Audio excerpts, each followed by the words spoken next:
Welcome to LaughNapkin. Today I have 3 stories for episode 22 of r/EntitledParents. So hit that thumbs up, smash that subscribe button, and let's get into it. Entitled bride finds out her kid isn't a superhero. Entitled kid finds out the hard way that a band stage area at a wedding isn't a playground. So I'm 38M UK, a musician in a wedding band, and as such you'd expect the odd bridezilla now and again. But this particular occasion managed to be a lovely crossover between entitled parent and entitled bride. Hold on to your butts.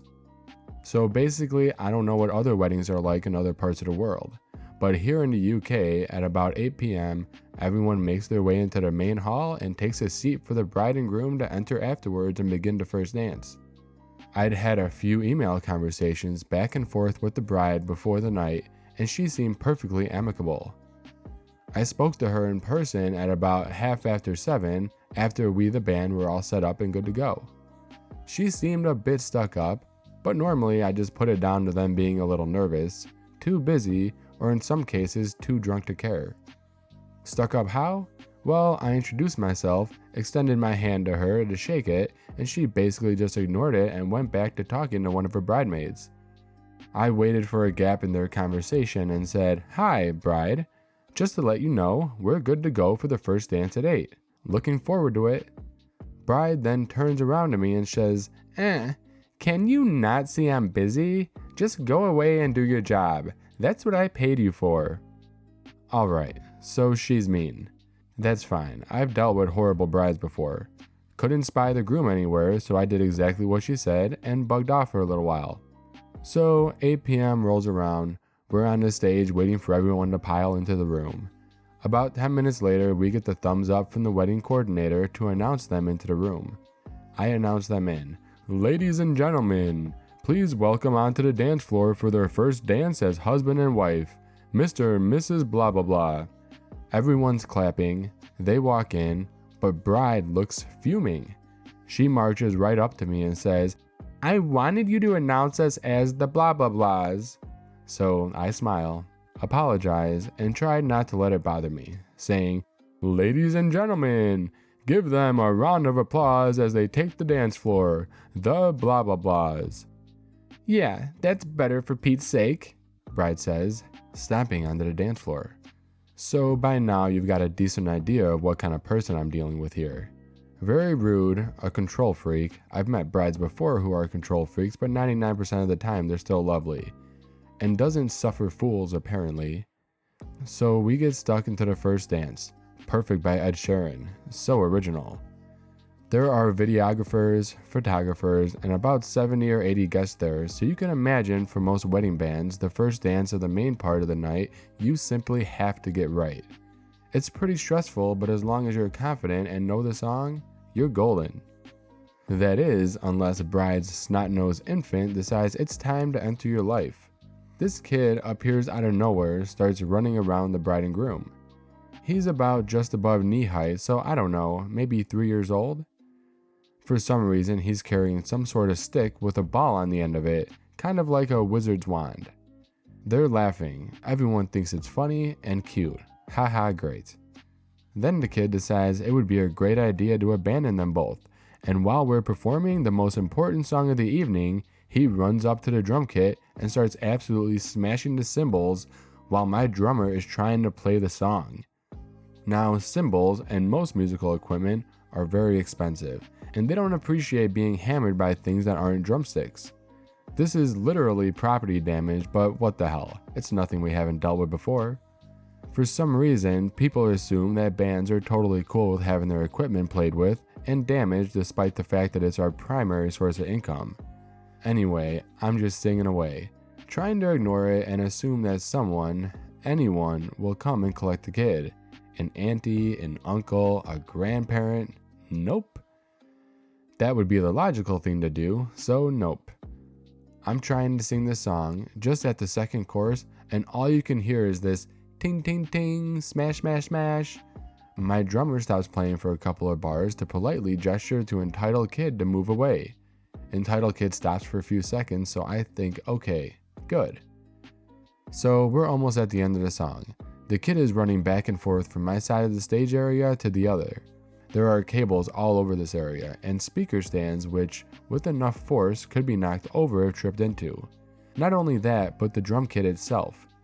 Bride seems oblivious to the fact that her son could be about to get his ear sliced off by a cymbal. Yes, they're surprisingly sharp-edged. Who'd have known? You see where I'm going. We finished the song. We made it. Bride doesn't applaud. Groom seems happy enough though. The kid goes away for a while, and I'm amazed that nobody in the room thought it would be a good idea just to hold him for at least the first dance was over. So we kick off the night. Halfway through literally the second song of the evening, I have to stop the song halfway through because Entitled Kid keeps throwing a balloon and it keeps either going straight at my face or into the stage area. Pedals, more cables, mic stands, cymbals, not much space, basically dangerous for a kid. So I say to the kid, "Try and keep the balloon away from where we are. Please, buddy." And I smile at him. Entitled Kid looks confused for a second and then takes the balloon and goes away. We keep playing. Boom. 2 minutes later, Bride walks up and stops the next song, demanding to speak to me, holding her Entitled Kid who is now crying. "Bride, did you tell my son he can't play?" "What? No, I only asked that he tries to stay away from our stage area. As you can see, it's quite dangerous. He can play where he wants. You've made him cry." "I'm really sorry. I didn't mean to upset him. I was just saying that we don't want him to get hurt. The drum kit can be quite dangerous, and he could have tripped over some. He's perfectly capable of looking after himself, you know. This is my wedding." "You're right. We just don't want him to end up being injured. So would you mind just keeping him away from where we're playing?" Bride says nothing, looking like I've just taken a shit on her carpet, and walks away with the kid still crying, holding his balloon. Prick. Alright, so I feel at this point I've done enough to warn her about the dangers of letting Entitled Kid near our equipment. I realize I'm really dragging this out now, so here's the kicker. About 2 hours later, Entitled Kid has been hovering around the stage annoying me, and I've been forced to guide him away from several dangerous positions. Entitled Kid is running around the dance floor. The dance floor isn't really far away from the band, something I hate about that particular venue. The stage area is tiny compared to the dance floor, and the kid is running like crazy. He slips, he puts a hand out, he slices his finger on a cymbal. There's blood on the dance floor, which I didn't notice until my guitar player stopped playing with a horrified expression. The kid's screaming. Bride is nowhere to be seen. I stop the song, I take my bass off and have a look. The kid's index finger is like hanging off. It was minging. You could actually see the bone.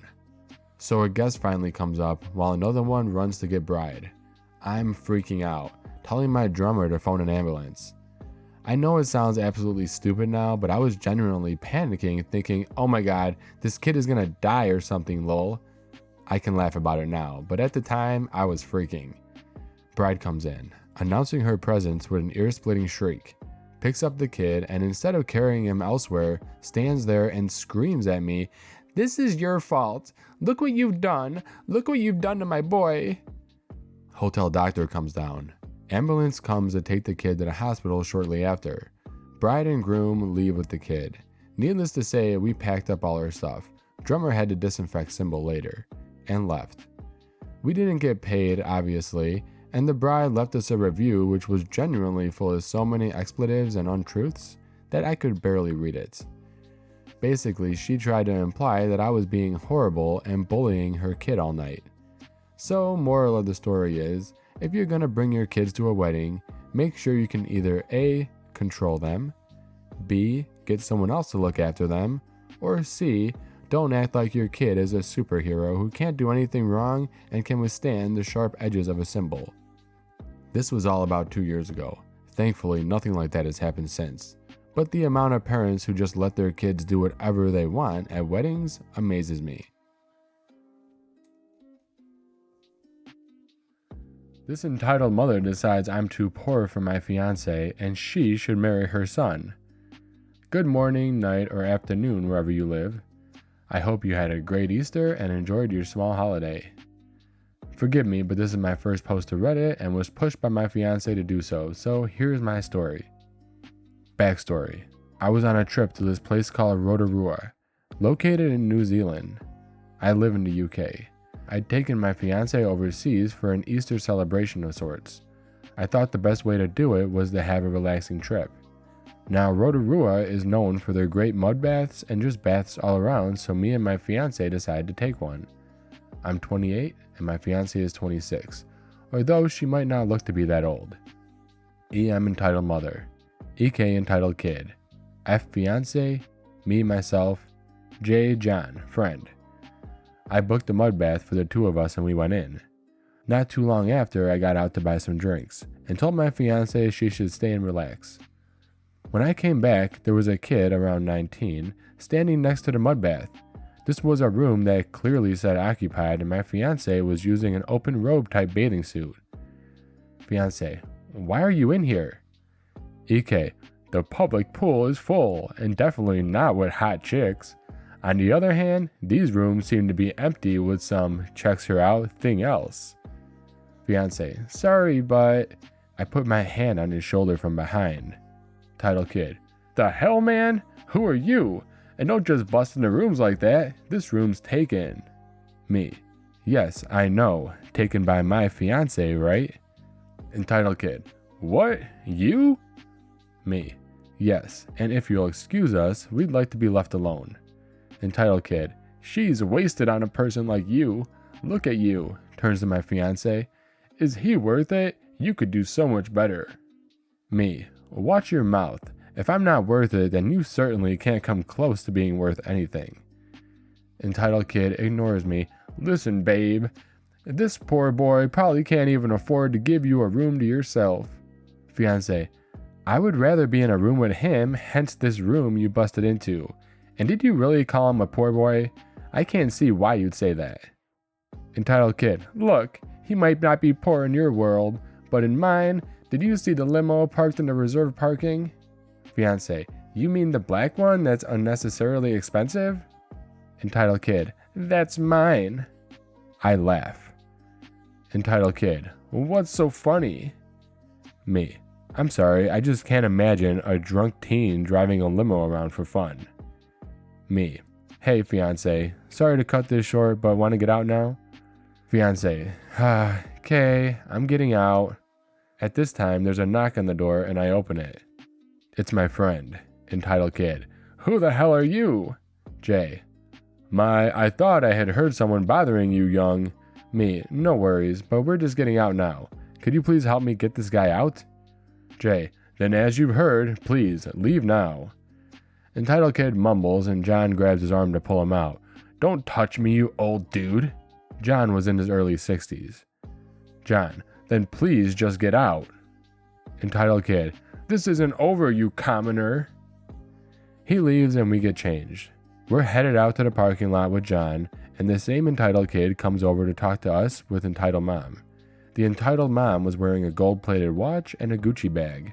You know stuff's about to go down if a 40-year-old woman is wearing Gucci. Entitled mom, I heard you tried to take this girl away from my son, you dirty commoner. Me, ma'am, we're leaving, so please. Entitled kid, F off. Hey, fiance, let's go to my car that way. He goes to grab my fiance. Fiance, no! I grabbed his wrist and I twisted it. Entitled kid, you tried to kill me, you Commonwealth dirtbag. Entitled mom, no, don't you dare lay your filthy hand on my son. She goes to hit me with the Gucci handbag and I grab it mid-swing. Entitled mom, robbery, this man is trying to rob me. The bath staff showed up to clear up the mess. They had cameras, so they knew instantly who came in the wrong. Me, that was a night, wasn't it? Fiance, I'm tired. John, my sincere apologies, sir. I should have been there next to you. Me, it's Easter, John. Don't mind it. You need holidays too. John gets in the driver's seat, now fully dressed as a butler, and we pull out of the reserved parking with my limousine, classic stretch, and pass by the two dirty Commonwealth. I lowered my windshield and waved to them. This is indeed my first post on a shared account, and I do very much hope that you all enjoyed an encounter of me with an entitled parent. I hope you all celebrated a great Easter with your family and enjoyed one last day off with your loved ones. I know I have. Family should be your #1 priority on a flight. Sorry, what? I know I always start my posts like this, but my eldest sister is a flight attendant and she has to deal with a lot of entitled parents.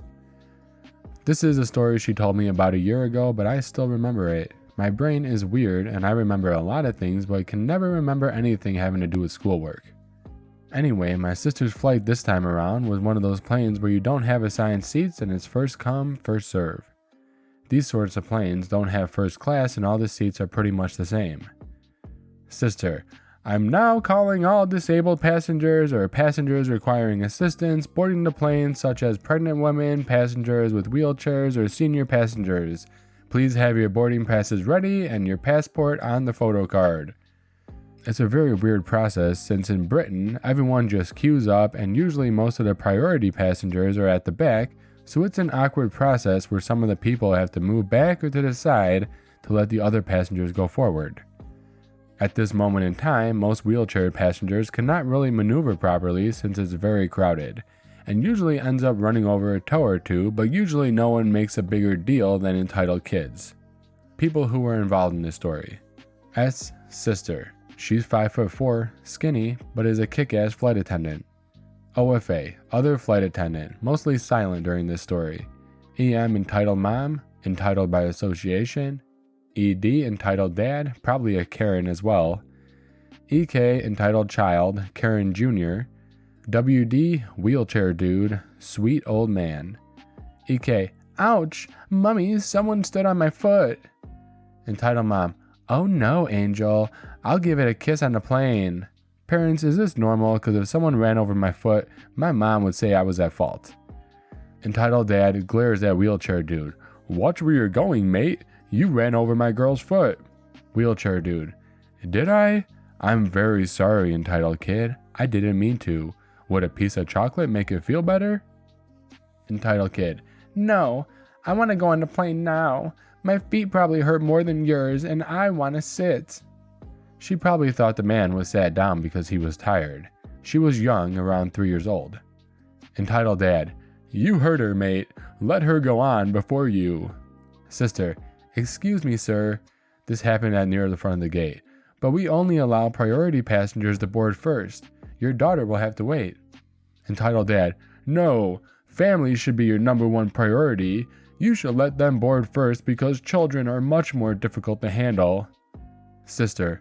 I'm sorry, sir, but families with small children are next to board. We want to help the people who need help getting into their seats before anyone else. Other flight attendant. Come on, wheelchair dude. Let me get you to the plane. Takes wheelchair dude's wheelchair handles and wheels him off. Entitled dad. We will be boarding now. Practically throws passport at sister. Sister. Sorry. We are boarding priority passengers only. Get to the back of the line. Entitled mom. Entitled dad, stop. Sorry about this. He gets stressed by travel. So does literally everyone. Sister. It's okay. Please wait your turn. Entitled dad scoffs, grabs his completely fine entitled kid and storms off, leaving entitled mom to scurry after them. My sister thanks everyone for their support and loves sitting in my room when she comes home, reading all of your comments. Well, that about wraps it up. If you enjoyed this video, give it a thumbs up. And if you haven't subscribed already, hit that subscribe button and bell. By the way, I just started a Discord server for anyone looking to be part of the LaughNapkin community. Link in the description below.